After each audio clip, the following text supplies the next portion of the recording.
Bonjour à tous, je vous retrouve aujourd'hui pour un nouveau rendez-vous sur ma chaîne YouTube. Il s'agit de mes emprunts à la médiathèque.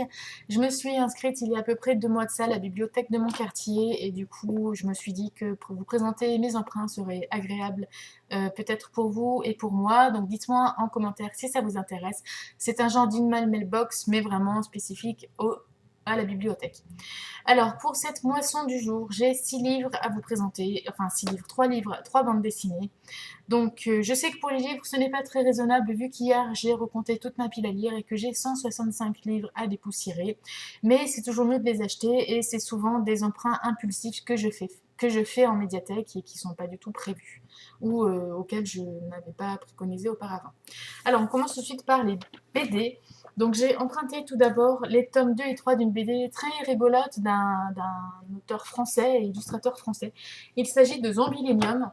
Si vous en avez déjà entendu parler, donc ça se passe dans un parc d'attractions dans le nord de la France. Donc, ce sont les tomes 2 et 3, Ressources humaines et Control Freaks. Un parc d'attractions géré par de nombreux morts-vivants, zombies, vampires, loups-garous. Et du coup, ça porte pas mal de scènes humoristiques et de quiproquos. Donc, il me semble avoir lu le tome 2 il y a à peu près 2 ans, mais je n'ai presque pas de souvenirs. Donc, je ne sais même plus si je l'avais terminé à l'époque, puisque j'avais lu sur tablette. C'était peut-être pas le meilleur support. Donc voilà, chose faite, ils sont empruntés et seront très vite lus.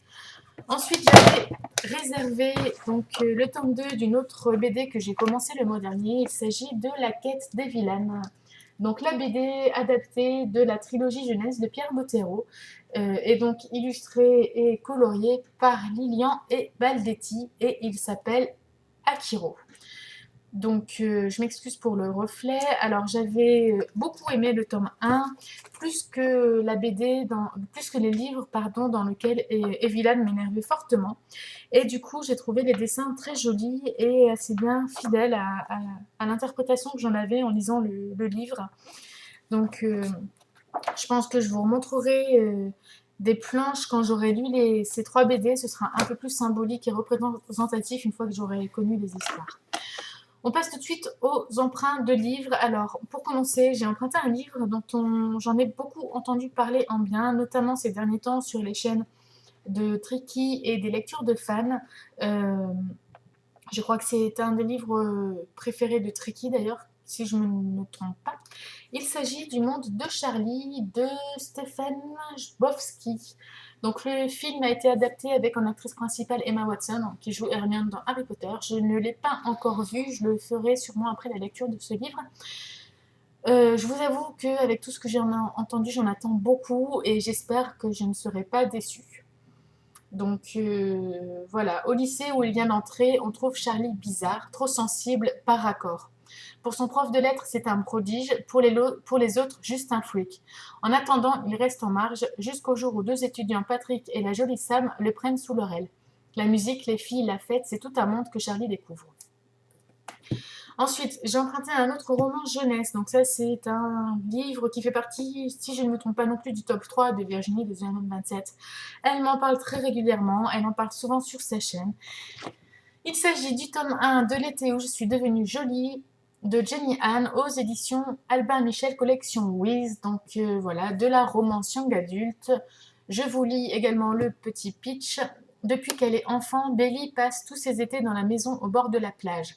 Là, entre les bains de mer et les pichets de thé glacé, la vie est parfaite. Il y a Susanna et ses fils, Conrad l'ombrageux et Jérémia si charmants. Et puis l'été de ses 16 ans, les choses changent. Susanna sourit un peu moins, les garçons paraissent plus lointains, parce qu'il se passe quelque chose dont personne ne parle. Belly aussi a son secret. La vie chavire doucement pour chacun d'eux, plus rien ne sera comme avant. Voilà, donc romantique et juste à briser le cœur, Ginny Anne restitue habilement ces moments magiques où tout est possible.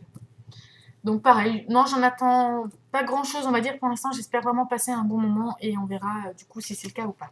Et enfin, j'ai emprunté un témoignage dont m'avaient parlé les lectures de Nan, Belle gueule de bois de Pierre Deschavannes, donc aux éditions Le Rouergue. Et c'est comme je disais, un témoignage autobiographique sur son histoire avec son père. Pierre vit seul avec son père dans une maison perdue en pleine montagne, loin de tout. Son père, c'est ce type qui fascine et qui inquiète aussi. Mais pour Pierre, c'est autre chose, un amour démesuré, compliqué mais sincère. Une vie qui ne ressemble à rien d'autre. Ce roman, c'est un peu son journal avec ses dessins jetés sur la page au stylo noir, comme s'il était pressé de nous montrer et de nous raconter son histoire, celle de Pierre Deschavannes. Voilà, donc il y a quelques effectivement crayonnés comme ceci tout le long du livre. C'est vraiment très petit, il sera très très vite lu si c'est pas fait dans la journée.